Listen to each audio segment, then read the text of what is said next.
Hi everyone and welcome to this time-lapse version of my wedding portrait in pastel. Such a romantic image, this one. I really love the photo reference and a pleasant change from all those animals. So I hope you enjoy this quick video. If you'd like longer, more in-depth tutorials, do check me out over on my Patreon channel. I also have lots more content for free here on YouTube too. Enjoy the video.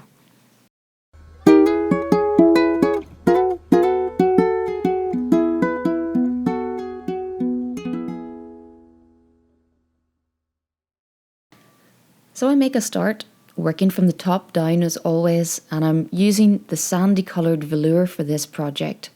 And I use a nice warm colour underneath so that I can keep that nice warm sunset dusky glow that we have in the photo reference. You can check out a video that I have on YouTube all about choosing the right colour of paper to start with, as that's quite important sometimes. So I start with the sky, not too much to do up there. Just a bit of a sunset glow, trying to keep the colours nice and warm. And then these big looming mountains in the background. These are the beautiful Mourne Mountains from home in Newcastle in Northern Ireland.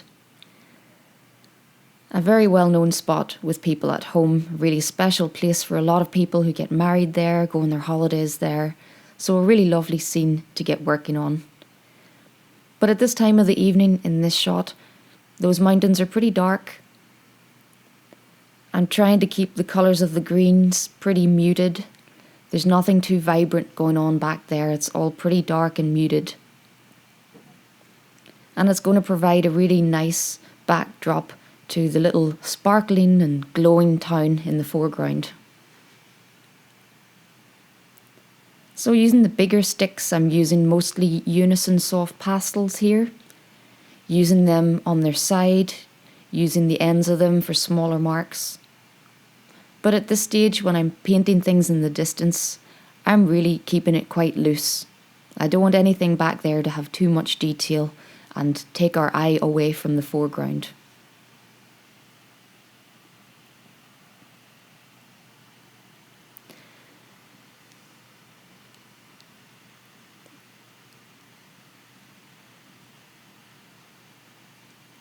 So at this point during this project, I just switched to a new camcorder, and this was a few months ago, and it was thanks to my patrons over on my Patreon channel.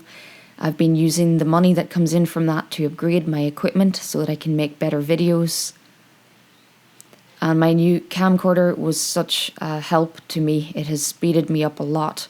I was working with a little GoPro before this, and the footage isn't bad. But life is a nightmare when you're trying to paint alongside using a GoPro, changing batteries every few minutes. Just a bit of a disruption to my painting process. So it's much nicer now working with the newer camcorder. Thanks to everyone who has supported me over the past year on Patreon. I've really appreciated your help, and in return, I hope my videos have got a whole lot better.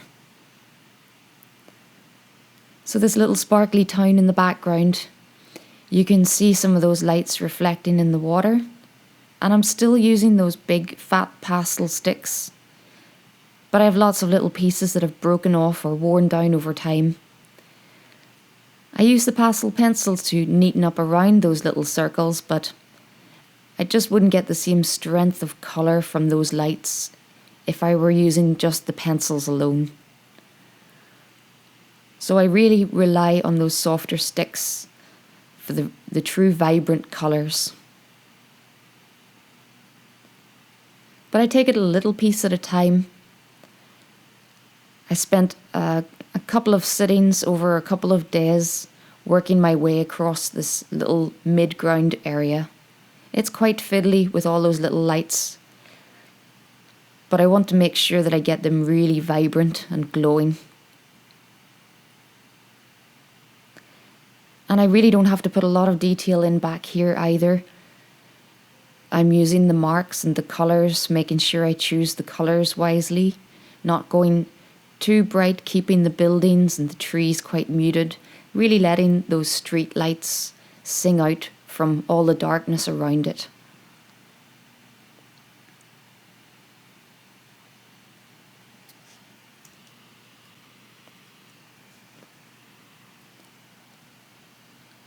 And I often find that when I'm painting backgrounds in a piece like this or in one of my pet portraits, quite often that background can take me longer than the main subject itself. I remember when I first started painting backgrounds, because at the start I really shied away from them. I didn't like painting landscapes or interiors, or I especially hated painting trees. I avoided those like the plague. So it took me a long time to realise that I just needed to spend longer on the backgrounds, not to try and skip through those as quickly as possible and get on to the main subject.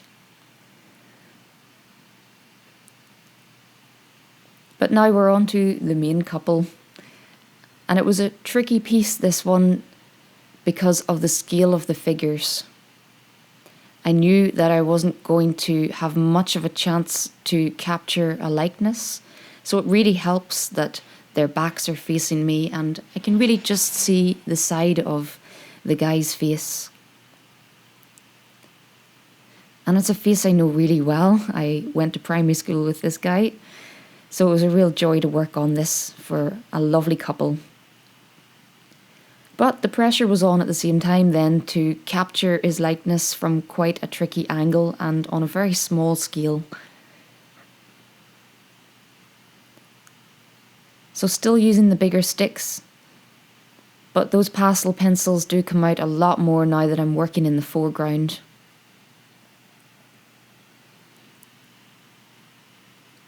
The more detail I add to this couple, the more they're really going to pop out from that nice soft background.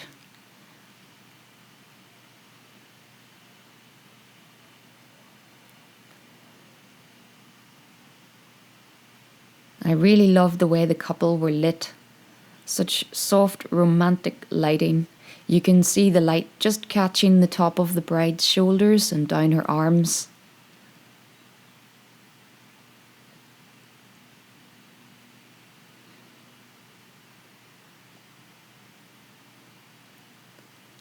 And then of course there's quite a lot of detail on a bride.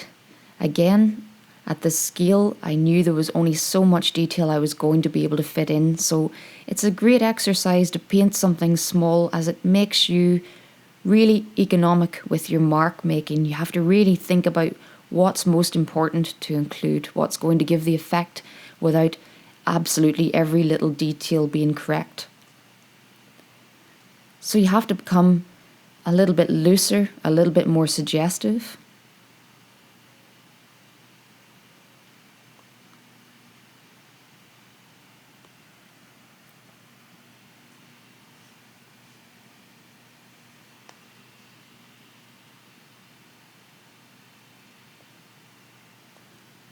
And do let me know in the comments if there are any parts of this that you would like to see in more detail over on my Patreon channel. I'm just about to release a little tutorial based on the bride's hair, which I'm just about to start, and how I created that. So you'll see that in real time. It's about an hour long, and I'll go into much more detail than I can here, showing you the colours I used, explaining what I'm doing as I'm doing it. So that will be for the bride's hair, how to create those curls on quite a small scale. If there are any other parts of this piece that you would be interested in seeing in more detail, do let me know.